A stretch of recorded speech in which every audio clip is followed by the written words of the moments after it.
निर्मला, बहुत बहुत धन्यवाद। कोटि प्रणाम है मेरी माता सज्जनों। आप सबके श्री चरणों में असंख्य बार मेरी चरण वंदना स्वीकार कीजिएगा। जन्माष्टमी पर आज भी बधाई देता हूं, कल भी दूंगा।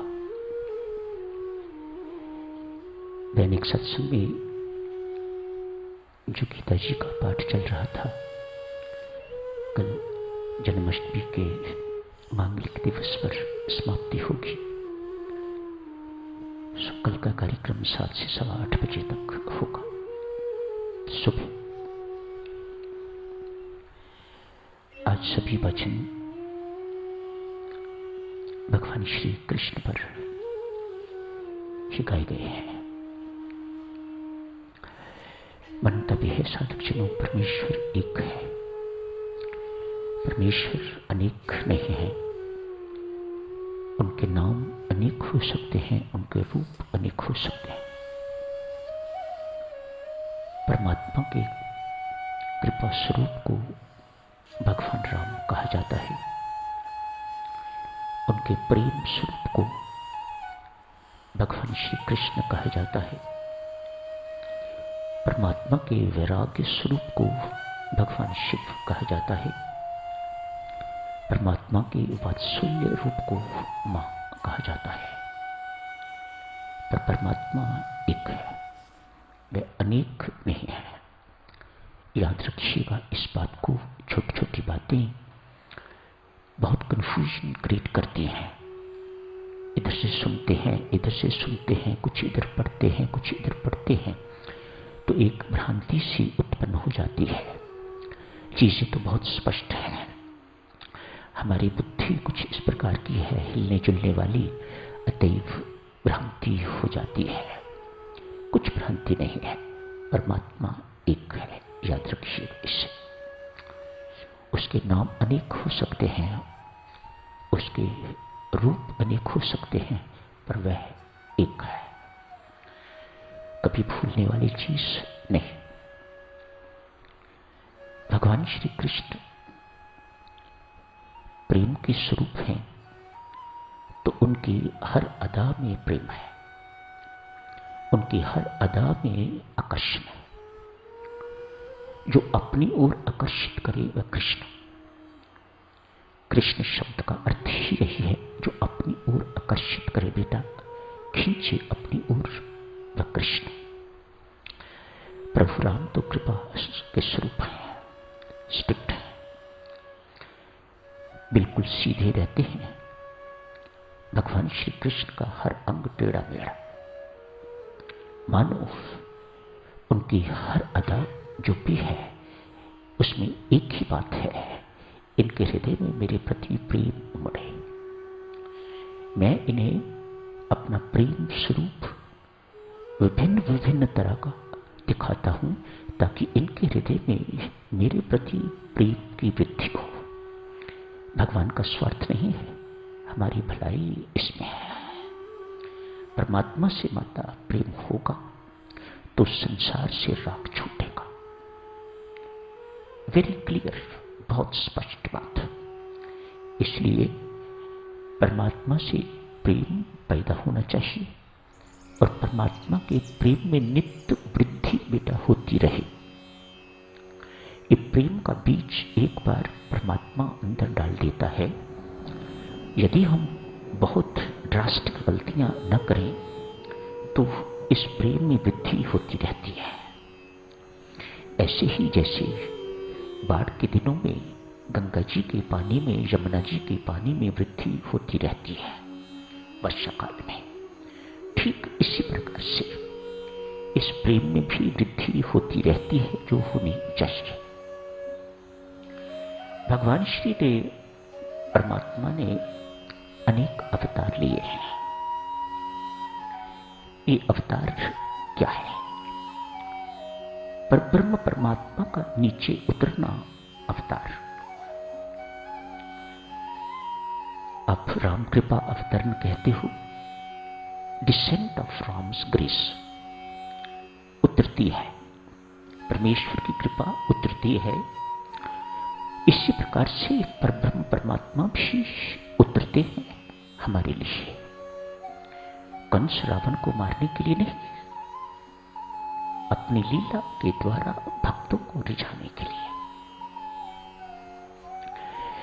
कभी उन पर किसी प्रकार की कोई आपत्ति आती है तो उस संकट को दूर करने के लिए।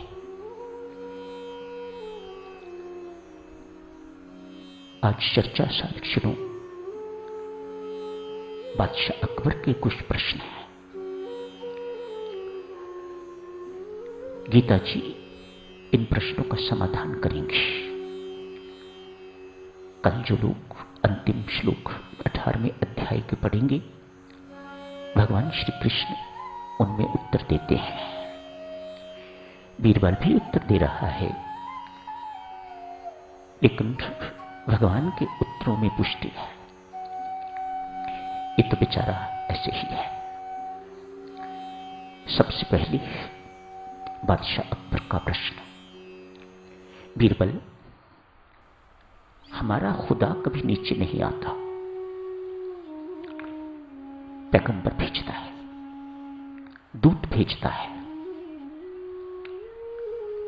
ईसाइयों का गॉड कभी नीचे नहीं आता, पुत्र भेजता है। एक तुम्हारा ही परमात्मा ऐसा है जो चला रहता है। कभी नरसिंह अवतार, कभी राम अवतार, कभी कृष्ण अवतार, कभी वस्त्र अवतार, कभी वामन अवतार, कभी मत्स्य अवतार। मानो उसे कुछ भी बनने में कोई परहेज नहीं। जहां जैसी उसकी आवश्यकता है वैसा वह बनता है। Can you explain to me? Akbar Birbal से पूछता है, ये ऐसा क्यों करता है परमात्मा आपका, आप ही का, और कोई नहीं करता, आप ही का परमात्मा ऐसा करता है? क्या मुझे एक्सप्लेन कर सकते हो कि ऐसा क्यों होता है? बीरबल कहते हैं, बादशाह सलामत, कभी प्रत्यक्ष अनुभव करवा दूंगा। संसारी प्रश्न जितने भी बादशाह अकबर करता है, बीरबल तुरंत उनके उत्तर देता है। जहां आध्यात्मिक प्रश्न आते हैं वहां बीरबल को कठिनाई पड़ती है। आज फिर कठिन प्रश्न है। अतएव थोड़ा ढीला महसूस करते हैं, लेकिन कुशाग्र बुद्धि के हैं, हर वक्त दिमाग चलता रहता है। अतएव प्रश्न हुआ, उत्तर उसी वक्त उनके दिमाग में वेरिविटी उन्हें कहा जाता है। उत्तर कैसे देना है, कैसे इसकी योजना करनी है, बीरबल का दिमाग चलना शुरू हो जाता है। कुछ दिन व्यतीत हुए, आज योजना बनाई। बादशाह सलामत से कहा, बादशाह आज चलो जल विहार करने के लिए यमुना जी चलते हैं। बादशाह अकबर बीरबल की लगभग सभी बातें मान लिया करते थे। नौकाओं का व्यवस्था की हुई है, अरेंजमेंट किया हुआ है, बड़ी सजी धजी नाव में।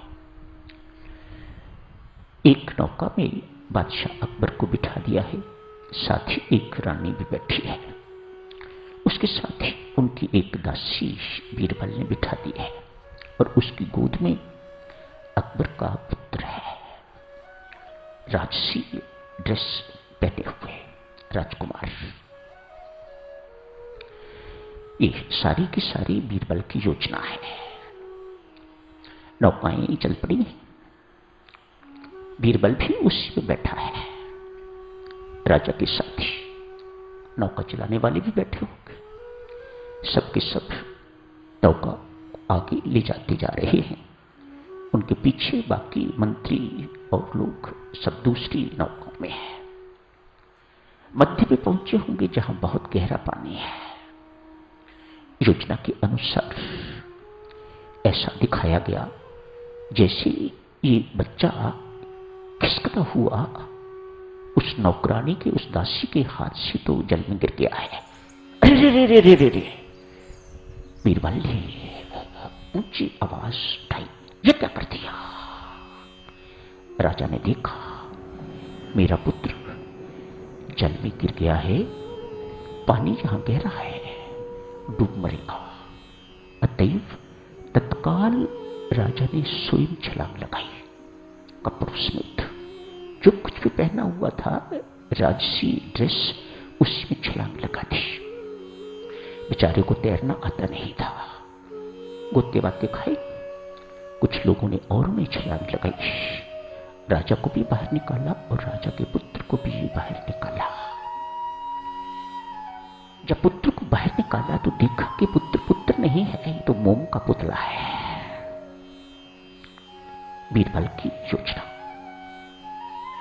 जब देखा कि ये पुत्र नहीं है, मोम का पुतला है, तो समझ गए कि ये बीरबल की शरारत है। बीरबल, तूने मेरी बड़ी बेइज्जती करवा दी। नहीं राजन, मैंने तो आपके प्रश्न का उत्तर दिया है। आपने प्रश्न पूछा था ना, तुम्हारा परमात्मा क्यों उतरता है? हमारा खुदा कभी नहीं उतरा, ईसाइयों का गॉड कभी नहीं उतरा, वे किसी को भेजते हैं। ये तुम्हारा परमात्मा खुद आता है। बादशाह सलामत, पुत्र गिर गया था तो क्या बात थी?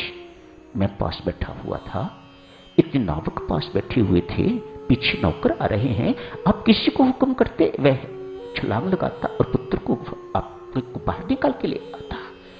अरे बीरबल, उस वक्त ये सब कुछ सोचने की क्या फुर्सत होती है? बादशाह सलामत, यही आपके प्रश्न का उत्तर है। हमारा परमात्मा जब भी किसी अपने पुत्र को डूबता हुआ दिखता है इस प्रकार से, तो वह स्वयं छलांग लगाता है, वह स्वयं अवतरित होता है। दूसरा प्रश्न। दूसरे प्रश्न में दो प्रश्न है। बीरबल, ये तुम्हारा राम कहां रहता है? लोग कहते हैं जिसमें सबरमती है वह राम, जो सब में रहता है वह राम। तो कहां रहता है ये और करता क्या है? आज बीरबल को लगा ये प्रश्न पहले प्रश्न से बहुत कठिन है, जटिल है। अतएव आज बहुत उदास होकर तो घर गए हैं। जब बीरबल जब कभी भी उत्तर ना दे पाता था तो उदासी छा जाती थी। हमें भी ऐसा ही होता है, जब कोई प्रश्न पूछे हम उत्तर ना दे पाए तो इरिटेट हो जाते हैं, तो उदास से हो जाते हैं। बाद में याद आता है ऐसा उत्तर देना चाहिए था, ऐसा उत्तर दिया जा सकता था, लेकिन उस वक्त तो व्यक्ति उदास निराश हो जाता है। आज बीरबल ऐसे ही घर गए। पुत्र ने पूछा, पापा क्या बात है, क्या घटना घट गई जो आप उदास हो? कहा, बेटा, बीरबल ने एक अजीब व गरीब सा प्रश्न पूछा है। क्या प्रश्न है? अरे आध्यात्मिक। दूसरा होता राजकीय संबंध का होता तो मैं उसी वक्त उत्तर दे देता। ये आध्यात्मिक प्रश्न पूछता है तो मुझे कठिनाई होती है उत्तर देने में। पापा आप प्रश्न तो बताओ, क्या प्रश्न है? पूछा, तुम्हारा राम कहां रहता है और क्या करता है? लो, इतनी सी बात। इन दोनों प्रश्नों का तो उत्तर मैं ही दे सकता हूं। तू दे सकता है उत्तर? हां, आप मुझे लेके चलो। ठीक है। पुत्र चला गया है। राजा साहब ने प्रश्न दोहराया। कहा, मेरा पुत्र उत्तर देगा। प्रश्न दोहराया। राजा साहब से कहता है, बादशाह सलामत, मेरे लिए थोड़ा दूध मंगवाइएगा। दूध मंगवाए। दूध का कटोरा अपने आगे रख लिया है बीरबल के पुत्र ने, और उसमें उंगली घुमानी शुरू कर दी है। पहले धीरे धीरे, फिर तेज तेज। क्या कर रहे हो? मैंने तो सोचा था तुम्हें दूध पीना है, मैंने दूध पीने के लिए मंगवाया, तुम ये क्या कर रहे हो?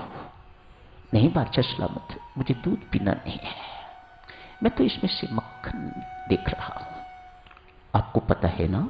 मुझे तो पता है, इसमें मक्खन है, मैं वो मक्खन देख रहा हूं, किसी ढंग से मुझे मक्खन दिखाई दे। अरे दूध में मक्खन होता है, घी होता है, लेकिन दिखाई नहीं देता।